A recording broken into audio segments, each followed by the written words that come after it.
Kunja Bihari.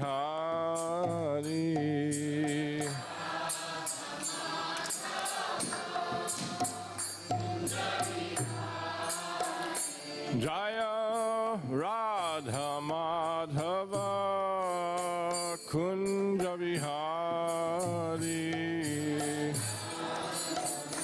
Giriraj Maharaj ki jai ho. Gopi Jana Vallabha Girivardhari.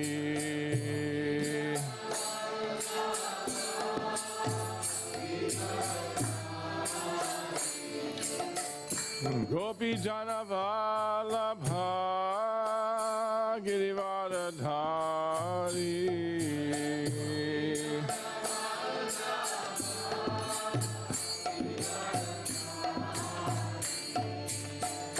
Yashoda Nandana Braja Jana Ranjana.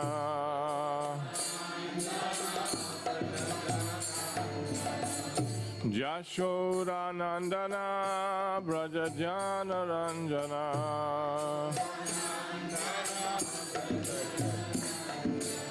Yashoda Nandana Braja Jana Ranjana.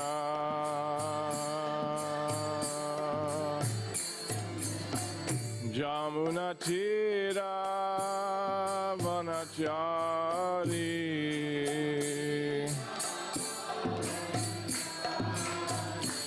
Jamuna Tira Vanachari.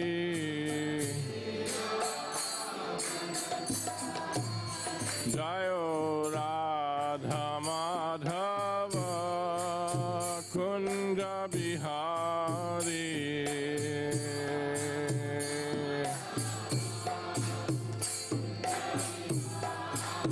Jaya Radha Madhava Kunja Bihari.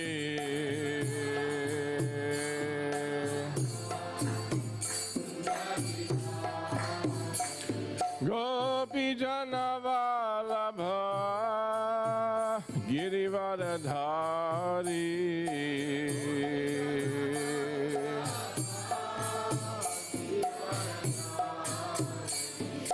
Gopi Jana Vallabha Girivardhari.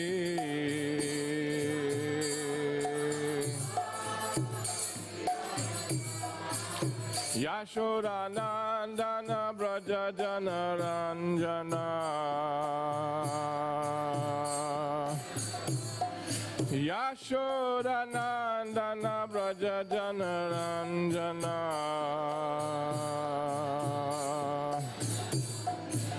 Jamuna Tira Vanachari.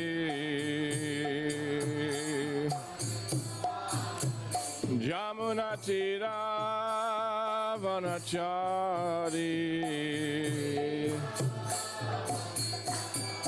Jaya Radha Madhava Kunja Bihari.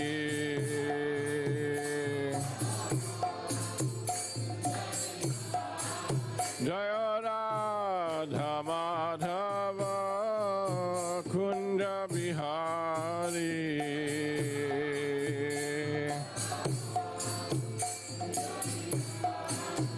Jaya Giri Govardhan, Giri Govardhan, Giri Govardhan, Jai Giri Govardhan.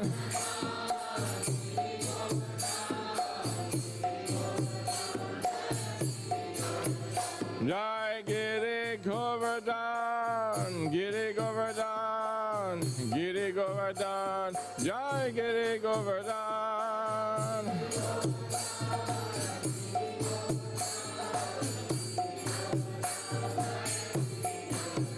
Jai Radha Kala Chandi Radha Kala Chandi Radhe.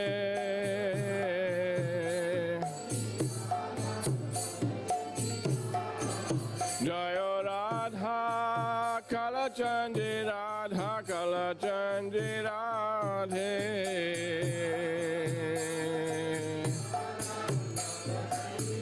Jai Jai Prabhupada, Prabhupada, Prabhupada, Jai Prabhupada.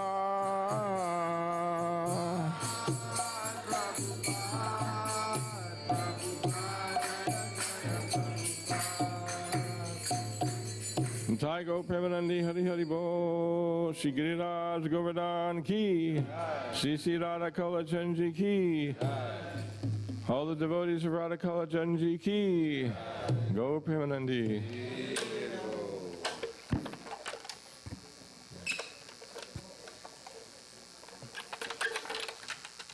Om Namo Bhagavate Vasudevaya. Bhagavate Vasudevaya.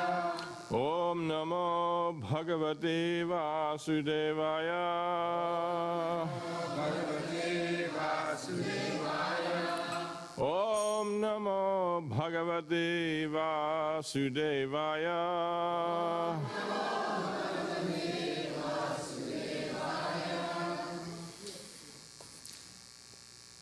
Please recite.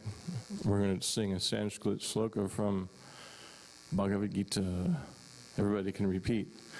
Janma karma cha me divyam evam yo veritattvataha tvaktva deham punar janma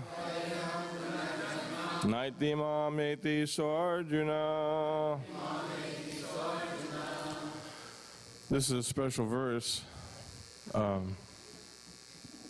which is very important to the disciplic succession in our ISKCON movement. It's described that Krishna is describing that if we try, just try a little bit, just make some effort, try to understand Krishna's appearance and activities, then we will not have to take birth again in the material world. Very powerful. Krishna's making this beautiful declaration to all the devotees. If you just try. And then he describes that those who explain the science of Krishna to the devotees is the most dear to me. So Srila Prabhupada came, Thursday is his disappearance, by the way, and we're going to need a lot of volunteers to help cook chores in the morning. I'm throwing my punch in now while you're all here. Anyway, Prabhupada came and he made it very clear that is it not possible to understand God clearly?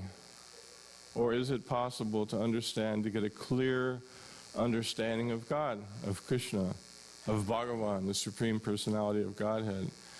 And he said, yes, it is possible. He said, we just have to hear from the proper authorities and engage in devotional service, and then Krishna himself allows us to understand. Krishna reveals himself in that way, that we get a clear understanding. He himself reveals it in the form of Bhagavad Gita as it is. He's very clear, right? Anybody here not read the Bhagavad Gita? Everybody here, we all know it's the most clear information possible, Bhagavad Gita. So Krishna's making it very clear to understand. The Srimad Bhagavatam is making it very clear to understand. Everything is very clear. I'm going to find the chapter, sorry. So we're most fortunate that Srila Prabhupada and all of our gurus have blessed us with the content for hearing about Krishna. I'm just going to read a little bit, because it's a couple of chapters. 3, pretty much. Okay. Just to purify us here, we'll read like a part of a paragraph. There's a couple of points here that are very important. While engaged with the Brahmanas, who were too involved in the performance of Vedic sacrifices, Krishna and Balaram also saw that the cowherd men were preparing a similar sacrifice in order to pacify Indra, the king of heaven, who is responsible for supplying water. As stated in the Caitanya Charitamrita, a devotee of Krishna has strong and firm faith in the understanding that if he is simply engaged in Krishna consciousness and Krishna's transcendental loving service, then he is freed from all other obligations. A pure devotee of Lord Krishna doesn't have to perform any of the ritualistic functions enjoined in the Vedas, nor is he required to worship any demigods. Being a devotee of Lord Krishna, one is understood to have performed all kinds of Vedic rituals and all kinds of worship to the demigods. Anybody know that verse in the Bhagavatam? Aho bata swapakato guriyanya jivagre vartate nama tubhyam te pustapaste juhuvu shashnur arya. That one who's chanted the Hare Krishna mantra, it's already understood, he's already done everything. So all of you here have already done all these rituals and worship to the demigods for lifetimes. It's already understood that if you're serving Krishna and have taken shelter of the bona fide spiritual master, that these things must have already been accomplished to get to this platform. So you're not beginners. Like we see our kids, right? Some of these little children can sit and sing bhajans better than most adults. Where do they get that from, right? Krishna ordered to stop to all such activities by his devotees, for he wanted to firmly establish exclusive devotional service during his presence in Vrindavan. Krishna knew that the cowherd men were preparing for the Indra sacrifice because he is the omniscient personality of Godhead. But as a matter of etiquette, he began to inquire with great honor and submission from elder personalities like Mars, Nanda, and others. So Krishna starts to ask, what is it you're doing, Dad? What is this sacrifice? Right? And he already knew what it was because he was already 7 at the time. So he'd been seeing these sacrifices every year, right? Isn't it? Krishna already knew what the nature of the sacrifice was because this is his 7th time seeing it because they do it every year. But he's asking out of sweet, loving relationship with Nanda Maharaj and the other seniors, why are you doing this? What is the purpose of this sacrifice? Is it a real Vedic sacrifice or is it just some tradition? What is it? And Nanda Maharaj didn't say anything. He thought, well, Krishna's too little. He's not going to be able to understand all this, right? So the pure devotee of Krishna, his father, the great Nanda Maharaj, who's the owner of how many cows? Hundreds of millions of cows, right? Huh? 900,000. There's numbers that are above that too, right? We've all heard many, many numbers of how many cows were there. But anyway, let's just say he had 900,000 cows. That's the biggest dairy farm on earth, I think, right? By far. So he's a very great person. He's the king of Braj. And everybody there who has come to Braj is an exalted, pure devotee of Krishna. All the animals, all the trees, all the plants, all the birds, the parrots, all the cows. Those were his cows. That was only his cows. There's so many other people that had so many more cows there. So this is a very great, city in the forest of Vrindavan. It's a very, very wonderful place. Can't imagine how many wonderful pure devotees were there. So many exalted pure devotees, just like we worship and reverence and love our gurus. And Prabhupada said he was Dhananjaya in London. Prabhupada told him that we're going to have a big ISKCON in the spiritual world. He said, but you won't recognize me because I'm a young boy. That means he's a cowherd boy, right? And one of the other disciples early on wrote an article about how Srila Prabhupada was running and frolicking in the forest of Vrindavan, playing with the boys, and Prabhupada said, you must publish this. And they were all thinking the girl something was wrong with her. But Prabhupada said, no, this is proper. You should publish this. So Prabhupada was always telling us that he was a resident of Vrindavan. So anyway, you're talking about this huge, huge, huge situation here with all these cowherd men and cowherd women and all the cows, and they're supplying milk products for all of Mathura and the whole surrounding area. They're very wealthy, very aristocratic in the sense of being a great king. And so he's sitting there looking at Krishna. Krishna, okay. And then Krishna said, why? You should tell me. I'm your family member. I'm not an outsider. So Nanda Maharaj and Krishna and all of Vrindavan, the high, they're all very, very intimate, related to each other, right? It's not a bunch of impersonal people just working jobs like, you drive through the city here and you have all the guys working on the streets and people working here, and it's all kind of impersonal. There, no, it's a very wonderfully cultured and bonded society. It wasn't like how we have to live here in these big cities. It was very cultured and beautiful and perfect. So then Nanda Maharaj decides to go ahead and try to tell it to Krishna what's going on, about how Indra's supplying the water, and we are indebted to Indra because he's supplying the water. So this is our gesture to Indra so that he'll be pleased to maintain his water supply. And Krishna gave him some arguments and gradually convinced Nanda Maharaj that no, don't do it. Use the arrangements to worship the Brahmins in Govardhan Hill. Don't even do it. And Nanda Maharaj was kind of shocked. He was like, oh no, we've been doing this for a long time. We don't want to anger Indra. Because naturally, when you know about the demigods, and you know what their position is and how powerful they are, then you know there's some fear there, because they're kind of like, they're big governors. They're the ones supplying the rain. And Nanda Maharaj was very hesitant. No, we'll just do another one for you, and we'll just do this one. Well, no problem.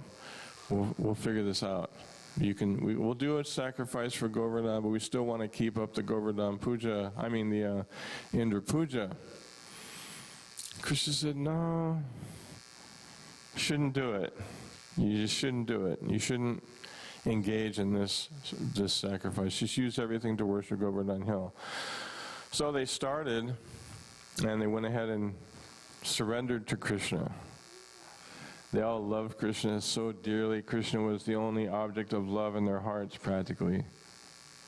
They were so deeply affectionate to Krishna that he won their hearts over already. So it didn't take too much coercion to convince Nanda Maharaj to go ahead and just worship. So when you go to, in the history of the Govardhan Puja, it's called Anakut. It's called Anakut, and the inhabitants of Vrindavan first brought all of the food in the entire village, cooked the rice, the puris, kachoris, halava, kheer. It lists in here what Krishna told Nanda Maharaj to make. He gave an instruction. Here's what you make. All these wonderful, nice cooked preparations. And so then every village next to Vrindavan, then the next village brought everything they had that day. Then the next day, the next village came and brought everything in their village. And in this way, the entire Braj Bhumi area, every village brought their wonderful, huge, huge offerings of milk and kheer and sweets and rice and all the wonderful, wonderful foodstuffs, and offered it to Govardhan. But when the inhabitants of Vrindavan did it, they ran out of everything, and Giriraj said, Everybody knows this pastime so well, you know. Every year and we read this to our kids all the time. So then, what did they give Govardhan because there was nothing left? Tulsi Maharani. They gave Tulsi Devi to him and he was satisfied. So Indra became very angry, obviously, and then he sent these really, really heavy storms and hurricanes and huge blocks of ice, to the extent that we've never seen a storm before. We've seen some storms here in Dallas, right? Some good ones that blow the trees over, and hailstorms and little, you know, hurricanes, and this. There was nothing like what we've seen here. This was Indra's devastation storms, because he was a little angry that who is this talkative boy Krishna who stopped my sacrifice. So he sent a huge amount of problems to Vrindavan. So the nature of all the Brijbasis, you see the pictures of these gorgeous Brijbasis here on these beautiful paintings done by B.D. Sharma, that Tamal Krishna Maharaj and Sarabi Maharaj, who were friends of his. He did these beautiful, beautiful paintings. You can see how gorgeous all the inhabitants of Vrindavan are. And they were used to Krishna killing demons every day and coming to the rescue. Krishna is the hero. But this time, this is serious, right? This is like a little, not that the other ones weren't serious and completely fearful and totally terrifying, but this one was really heavy because it was a huge, huge, huge, devastating storm. So they all come running to Krishna, and Krishna's, oh, okay, no problem, no problem. I'll take care of it, right? Scoots over to wherever it was in the hill. He goes up underneath the hill and lifts the hill like a giant umbrella. You can't imagine how big Govardhan Hill was. Any idea how many miles it was? Because it was a 100-peak mountain at the time, right? Have you heard that? 60 miles tall. 60 miles. Tall. Wow, that's up there. And how wide it was with all the peaks, and of course you're grazing 900,000 times how many cows on Govardhan Hill. So it was really a giant mountain range kind of. Govardhan Hill wasn't what we see it today. It's been sinking every day since then, the size of a mustard seed. It's been descending, sinking into the earth every day. But it wasn't that small back then. There's a pastime, I think it's in one of Shivaram Maharaj's books, where Krishna wanted to create something beautiful to have pastimes with Srimati Radharani and the inhabitants of Vrindavan. And this tear came from Krishna's eye, and it created, right? It created Govardhan, the hill. So it's a very transcendental manifestation of Krishna's pure ecstasy. That's what manifests, that's what the things are made of in the spiritual world. They're manifestations of pure ecstasy of the Lord and His devotees. Here, we don't find any manifestations of pure ecstasy anywhere. We find a lot of stress and anxiety, birth, death, disease, and old age. There's some happiness, there's some temporary happiness, different things going on that people are enjoying. But you don't ever see anything manifest. Of course, we do things for our family out of love, right? We build a beautiful home, we'll build a school, we'll build a hospital, we'll do something wonderful with our whatever love and funds that we have that we can spend. But in the spiritual world, everything's manifest by the internal ecstatic potency of the Lord. So anyway, so Krishna lifted the hill, everybody went underneath, and they had a great festive time there because they got to see Krishna non-stop for 7 days.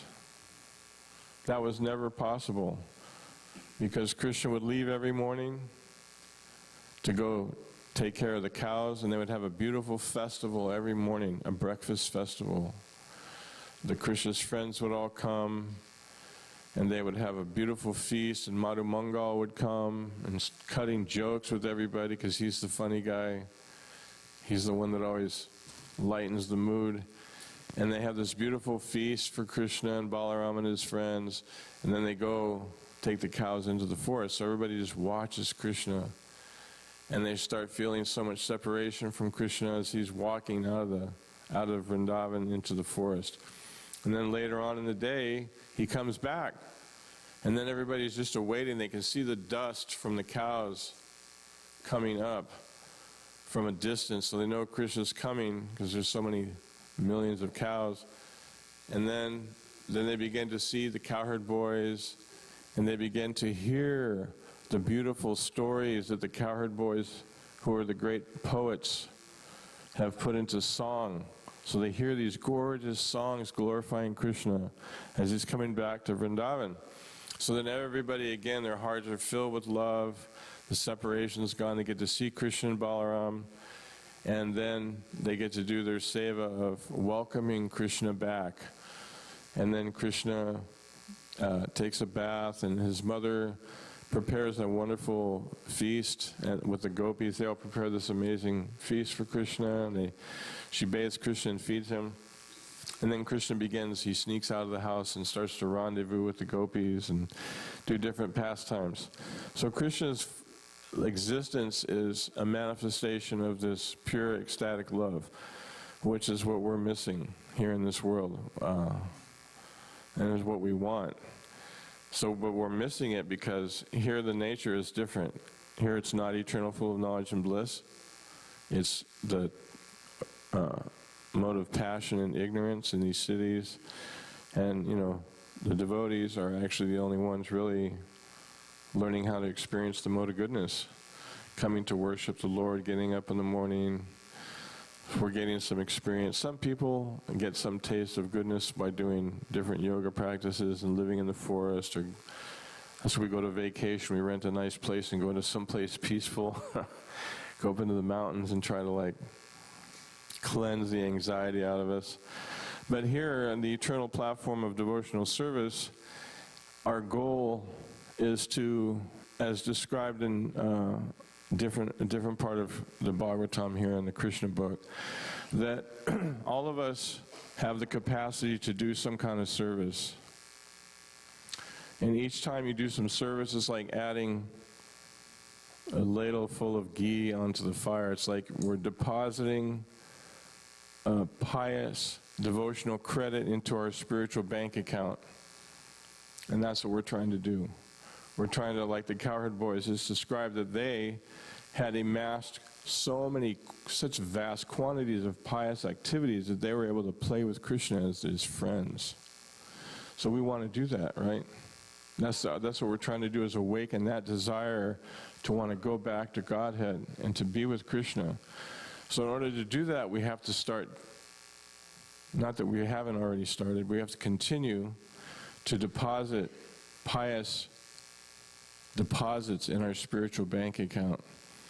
So these festivals, glorifying Krishna, lifting Govardhan Hill, on Thursday, glorifying Krishna's friend, who he sent to this horrible material world. Prabhupada didn't want to come.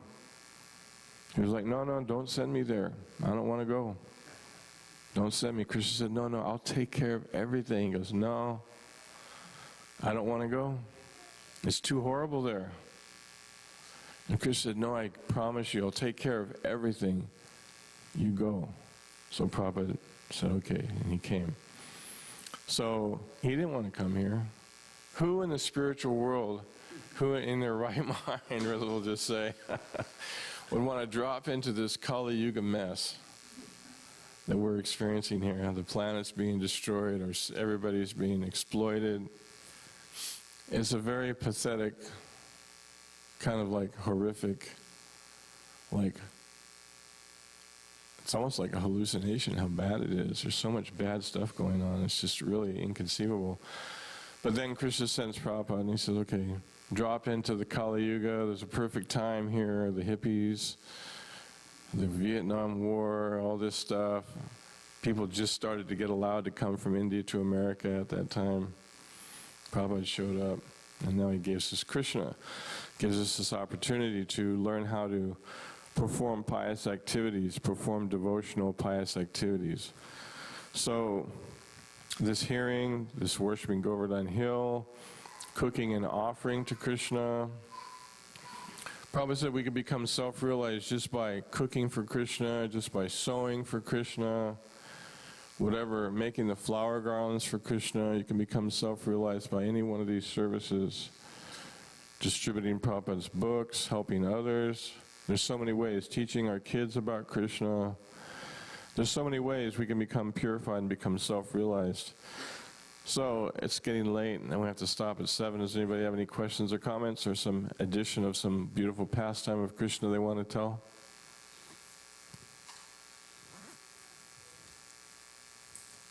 Somebody had their hand raised? No?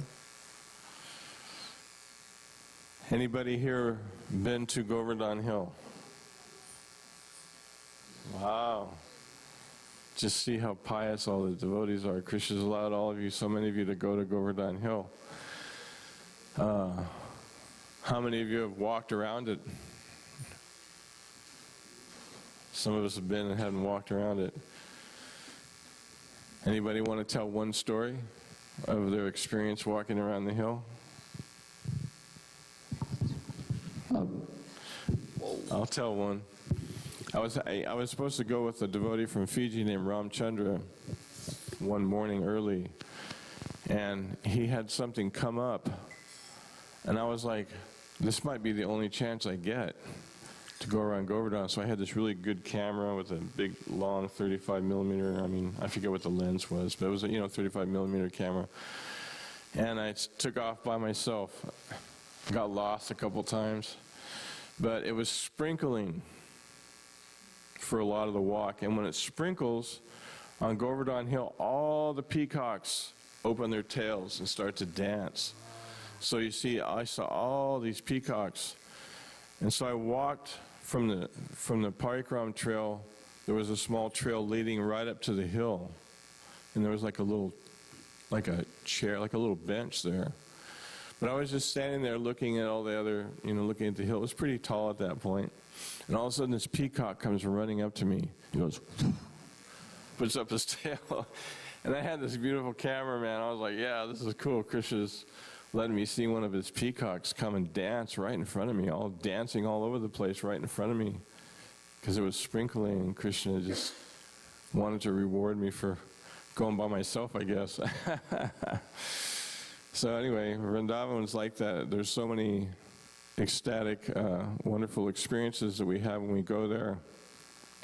We get to see how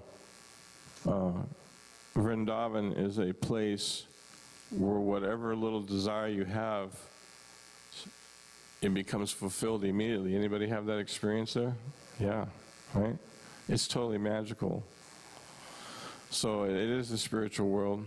Here, you have to spend lots of money to fulfill your desires here. There, you just meditate on your desires, and all of a sudden Krishna makes it happen. I was in Mayapur, last story, then we'll stop. And I had to change my ticket, or confirm my ticket to go back, and I had to talk to a couple of different people. It was really important to talk to them about something. And it was the installation ceremony of Panchatattva. So there were thousands and thousands and thousands of people there. And I was like, there's no way I'm going to meet these people. So I decided to go on the elephant parikram. They had this beautiful elephant with the deities on top, and they would stop everywhere, and people would bring offerings. And when they came around to the side where the little restaurant used to be, I was hungry. That was the third thing. I was really, really hungry. And I was like, I don't want to eat at night because I don't want to get sick. And then I bumped into one of the three people, Pancharatna. Anybody here know Pancharatna? Old Prabhupada disciple who's done a lot of service in Mayapur. I bumped into Pancharatna, and he's a VIP. So when somebody offered this huge tray of halava to the deities up on the elephant, and they brought it straight to Pancharatna, and I was standing right next to him. So I got to have some halava. So Krishna gave me some prasadam, and I got to meet the other two people, and it was just totally amazing because you can't even see anybody when there's that many thousands of people at the Dham. It's very rare that you run into anybody. Anyway, We just want to invite everybody to go see Govardhan Hill, to go to Vrindavan. But if you can't do that, you can go there by hearing Krishna book. Srila Prabhupada ki jai, Giriraj Maharaj ki jai, Shri Shri Radha Kalachandji